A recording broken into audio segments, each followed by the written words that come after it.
Tout commença dans la nuit du 6 octobre. Une visite à l'urgence s'impose, Jacob a énormément mal aux oreilles. Avec un gros pincement au cœur, maman part quand même le 8 octobre de l'autre côté de l'océan, en Europe avec Marie-Christine. Jacob a mal à la tête et dort beaucoup. De retour chez mamie le dimanche soir, il dit « Mamie, je te vois en double. » Retour à l'urgence. Le scan révèle un caillot au cerveau.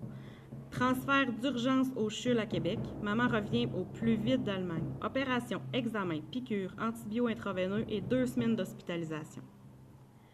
On retourne souvent parce que Dr Achin, l'ophtalmo, trouve que les nerfs de ses yeux sont beaucoup enflés. On ajoute la cortisone qui fait enfler.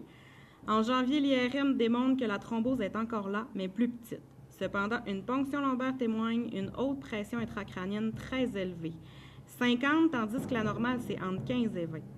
L'équipe de Québec nous confirme qu'il faut une dérivation, mais les neurochirurgiens de Sainte-Justine n'approuvent pas. En février, on fait une fenestration sur chacun des nerfs optiques pour protéger ainsi ses yeux parce que sa vision se détériore.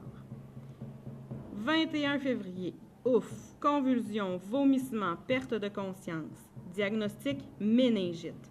Enfin, une récidive d'infection de l'oreille interne qui a infecté ses méninges. Oh là là!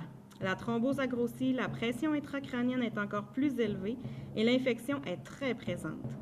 Retour au CHUL pour un minimum de 6 semaines d'antibio intraveineux dans un PICC-line parce que l'équipe médicale ne prend pas de chance. Ils veulent tuer tous les microbes. Pendant ce temps, d'autres ponctions lombaires pour vérifier la pression. Encore des suivis ORL, neuro, ophtalmo, infectio, hémato.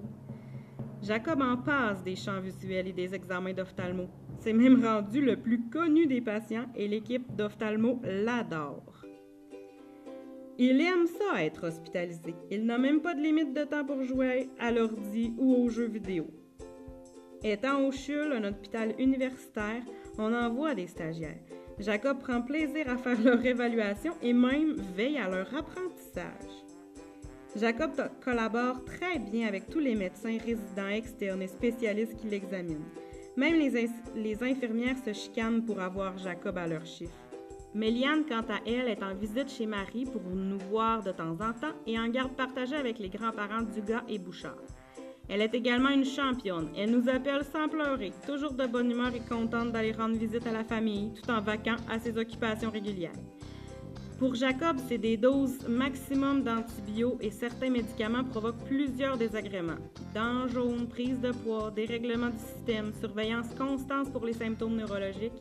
Mais on est bien informé et bien surveillé, donc on s'y fait. Après s'être sauvés de l'hôpital de Montréal pour enfants le 13 avril, nous avons été admis en médecine de jour avec la très efficace équipe du CHUL. On a vu tous les spécialistes puis on peut retourner enfin à la maison.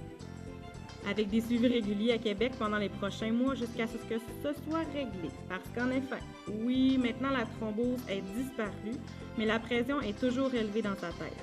Il reste sur haute surveillance quand même. Du côté scolaire, c'est une quinzaine de semaines d'école de première année manquées. Mais grâce à Mme Annie et la bonne volonté de Jacob, nous avons pu travailler fort à l'hôpital pour ne pas prendre trop de retard.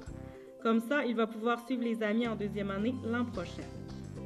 En tout, jusqu'à ce jour, c'est 87 jours d'hospitalisation, 7500 km de déplacement dans les différents hôpitaux, plus de 600 piqûres et prises de sang, quelques opérations, beaucoup de médicaments, des antibiotiques à ne plus finir, mais un garçon avec une immense force de caractère, du courage et de la résilience qui nous montre bien que la vie est si fragile, mais qui est si agréable aussi. Avec fierté, maman peut affirmer que ses enfants lui donnent beaucoup de force et de courage pour tout ce périple rempli de complications suite à cette simple otite de départ.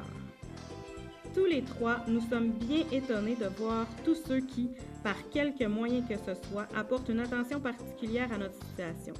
Nous sommes très reconnaissants d'être si bien entourés. Jacob a beaucoup parlé d'aller nager avec les dauphins au fil des semaines d'hospitalisation. C'est donc notre prochain rendez-vous lorsque tout sera vraiment réglé à 100%.